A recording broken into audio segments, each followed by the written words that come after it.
Hyderabad Karman ఘాట్లోని Patel form హౌస్లో నవరాత్రి దాండియా మహోత్సవం ఘనంగా నిర్వహించారు.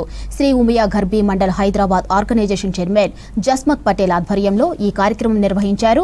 చిన్నారులు, మహిళలు, యువతులు దాండియా వేడుకల్లో పాల్గొన్నారు. లయబద్ధంగా దాండియా ఆడి ఉమియా మాతాజీకి ప్రత్యేక పూజలు నిర్వహించారు. గోవు ప్రాముఖ్యత చాటి చెప్పేలా పటేల్ ఫార్మ్ హౌస్లో గోవు చుట్టూ ప్రదక్షిణలు చేస్తూ నవరాత్రి దాండియా ఉత్సవాలు నిర్వహించడం అభినందనీయమన్నారు బాలకృష్ణ.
ఈరోజు నిజంగా ఒక వినూత్న రీతిలో ఈరోజు పటేల్ ఫామ్ హౌస్లో పటేల్ అండ్ కంపెనీ శ్రీ జస్మత్ భాయ్ పటేల్ వారి బృందం అందరూ కూడా ఒక గొప్ప సంస్కృతికి శ్రీకారం చుట్టడం జరిగింది.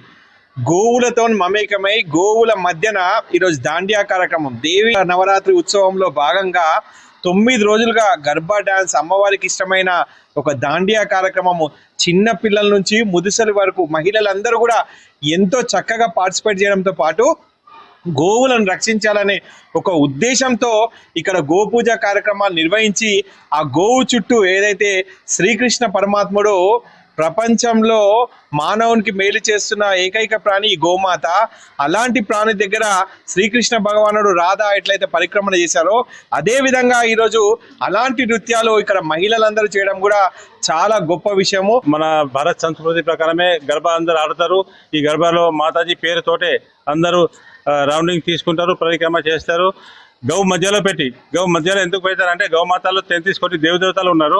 ఆ గౌమాత మాతాజీది మూర్తి ఈ మధ్యలో పరిక్రమ చేస్తూ అందరూ దుర్గామాత పాటలే పాడతారు. ఇట్లా 10 రోజులు ఈ ప్రోగ్రామ్స్ ఇక్కడ ఉంటుంది. 9 రోజులు గర్భ ఆడతారు, 10 రోజుల దసరా పండుగ చేస్తాము. ఇక్కడ మా ఇన్వెటెడ్లో all India world temple university trust వాళ్ళకు మనం పిలిచినాము. వాళ్ళు మొత్తం వరల్డ్లో మన పురాతన గుడిలో అంతా పడిపోయినాయి. ఆ గుడిలో అంతా జీర్ణోద్ధరణ చేస్తారు. వాళ్ళకు కూడా మేము వాళ్ళకు అది ధన్యవాదాలు ఇస్తాము. ఇంత పెద్ద పని ఇప్పటిదాకా మన ఇండియాలో ఎవరు కూడా చేయలేదు. ఇప్పుడు నేను old temple, all India old temple renovation ట్రస్ట్లో వర్క్ చేస్తున్నాను, మొత్తం ఆల్ ఓవర్ ద వరల్డ్.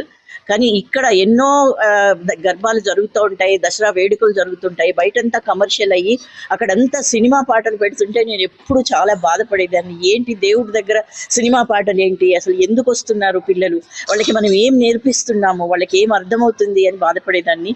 ఈరోజు ఓన్లీ భగవంతుడి గురించే పాటలు ఉన్నాయి కాబట్టి నాకు చాలా చాలా సంతోషమైంది. ఈ ఆర్గనైజేషన్ ద్వారా బయట కూడా ఈ